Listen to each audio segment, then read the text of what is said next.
Yeah, Adolfo's had some good results recently, and I guess that's why he had the moxie to stump up 20k to enter this tournament and play with some of the toughest pros in the game. Well, a newcomer also. He's been playing, what, maybe less than 2 years and already having some results against some of the best players in the world. Action on Matt Glantz now. He's playing patiently, careful, waiting for real hands. Oh, he needs his lucky fossil. Can't play poker without that thing, I guess. A6 of clubs. Raise. The power of the rock. 80. He's making it 80,000. It's basically that is a min raise. The blinds are 20 and 40,000. But at this stage of the tournament, any raise is a big percentage of players' chips. Looks like Casually is going to make the call with the Queen 9 in position against the newcomer. And there's a flop. A flop for Casually. And look, Vesa sticking chips in. Well, made a quick bet there with just the ace high, hoping to steal it. Casually now has to think, what's the best way to get all of his chips? If I raise him now, can he call? Or should I just call, try to get him to bluff again on the turn? It's really what he's thinking about right now. Obviously not thinking about folding with the 3 9s. Looks like he's reaching for a raise. No, just a call. Remember, the yellow chips are 5,000, the blues are the 10,000s. Okay, so electing to slow play it to the turn now. Vesa does not want to see an ace. That could get him into trouble. Well, there's a card. What? Wow. Now that's shocking. He moved all in with the ace high and a flush draw, but there's 2 pairs on the board. A little bit of a rookie mistake here. It's all over. Casually has the full house. Vesa would need a 10 on the river to split the pot. Not exactly good shape. 10 is split. It's his only hope to survive is the 10 for the split. The flush draw's no good because Casually turned a full house. Well, looks like we're going to be losing Adolfo Vesa. He's done very well to get this far. Right, it looks like a little bit of a rookie mistake here, getting called in that flop and then going all in on the turn. If he really did have a 10, he probably would have checked. I think Eric Casually knows that, made the quick call. And the river is a queen, giving Casually a little bigger full house. Not that he needed the extra help. So Adolfo Vesa does finish in 4th place. So a quick call from Casually on the turn with the bottom full house, but it seemed like he absolutely knew his 9 was the best hand. The blinds are now 20,000 and 40,000 with an ante of 4,000. We are now down to 15 players, a table of 8 and a table of 7. Make that 2 tables of 7. Harry Tawil has just been eliminated in 15th place.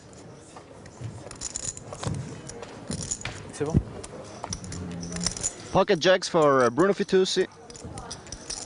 The big blind is 40,000. The standard raise would be around 120,000. Raise 100,000. 100,000. Yeah, he goes for this modern 2.5 times the big blind raise. All the kids are doing it these days, Luca. Yeah, it's became very popular, the 2.5 raise. Pass. It's a good way to control the size of the pot. You don't risk too much, but you are giving the right message to the blinds that you have an hand. Or at least that you pretend to have an hand. How much are they on? That's close to 1. On. Wow, Bergeron shoves on Fitoussi with 8-5 of clubs. Oh my God, James. 1.8. Bruno is gonna call. I'm pretty sure that Bruno is gonna call. Call for Bruno Fitoussi. Well, here the American guy, Bergeron, didn't want to let Bruno Fitoussi roll over the table, and he decided to push with 8-5, probably at the wrong time. And there's the flop. Pre-flop, Fitoussi 80% favourite. Little bit of hope for Bergeron. Hits us 5 on the flop. And now hits a club on the turn. It's a 3.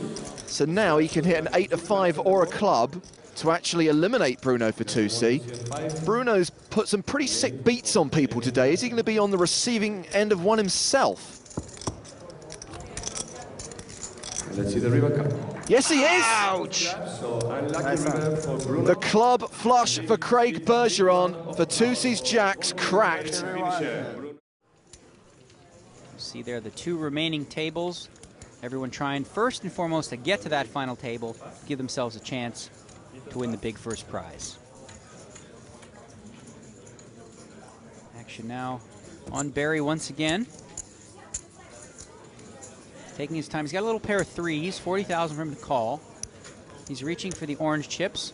Of course, those are 25,000 apiece.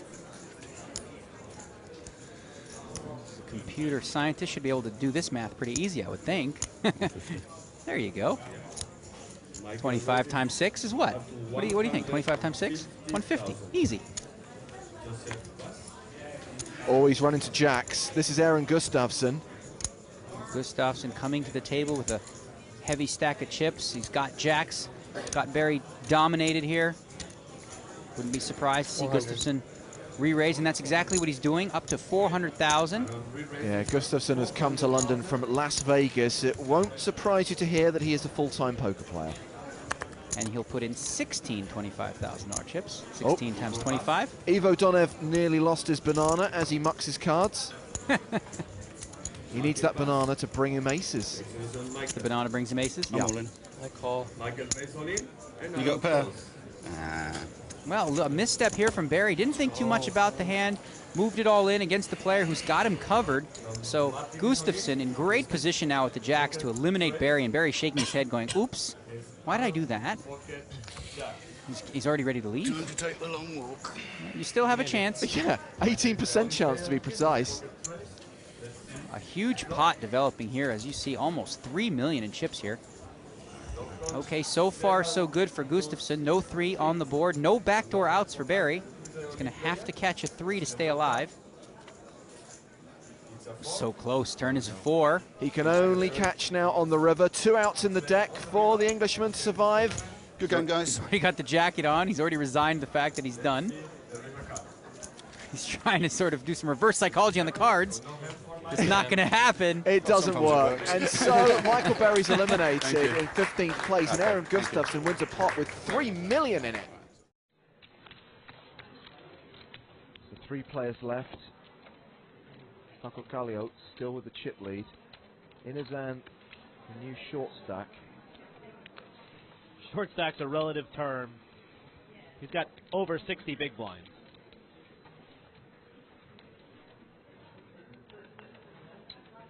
Raise 270.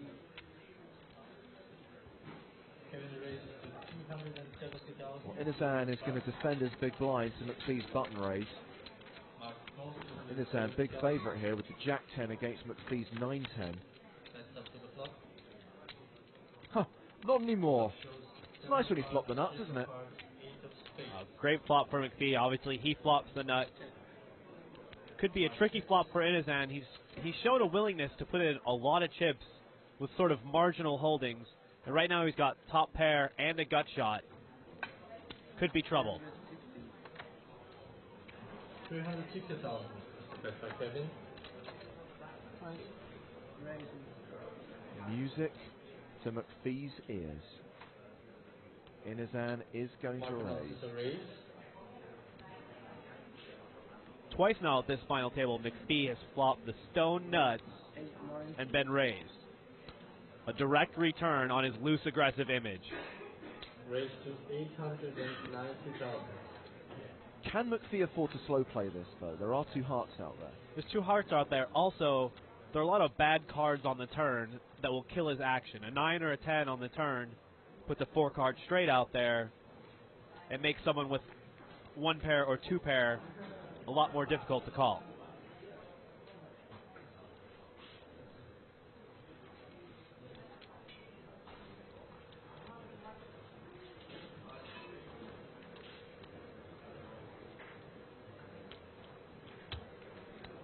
So a re-raise from McPhee.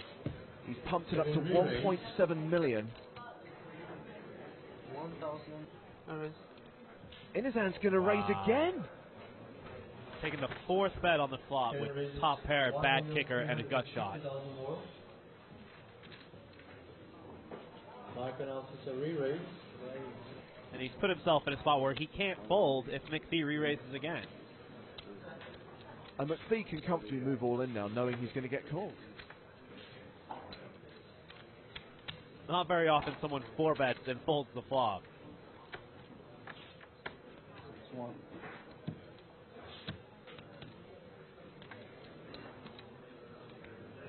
Here we go. That's enough to put Inazan all in, and he immediately calls He's overplayed this hand, Gavin. He's overplayed this hand quite badly. Showdown. Because it shows 9 of clubs, 10 of spades. And he knows it. He is way behind and on the verge of elimination. Jack of clubs, 10 of clubs.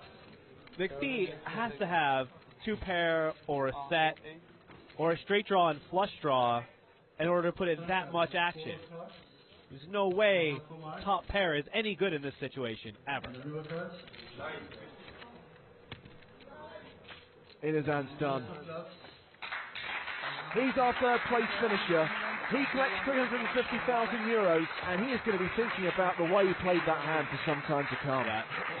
A tough spot, could have gotten away from it very easily, and he'll be disappointed. So this will be hand number 38 of our final table here in Barcelona. Mark Goodwin folding under the gun. Action back on Mihai Manole.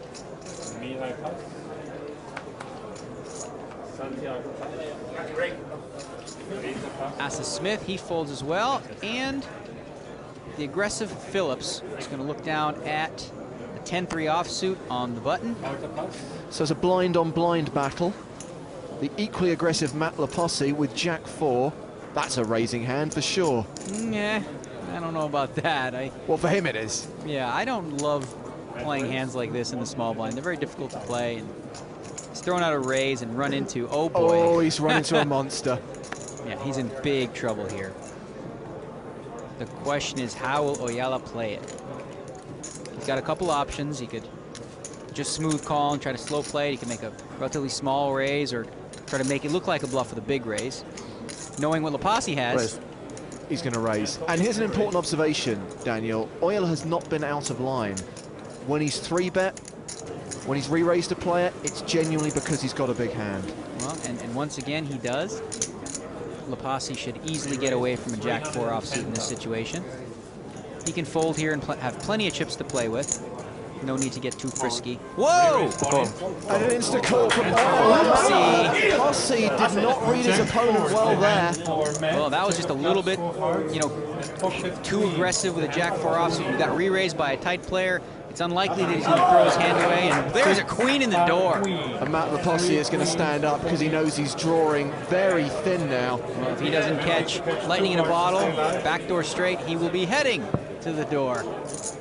His girlfriend looks devastated, and he is eliminated because the turn card means he is drawing dead. Well, he's going to kick himself, I think, after making this play. Once he was raised there in that spot, he probably should have just got away from it and waited for a better situation. I mean, we talked about him being an aggressive player, but even aggressive players must know when to put the brakes on. Oh, he did describe himself as an aggro donkey. He did, and you know, maybe he proved it with that one play. Tony Oyala, the beneficiary of his chips.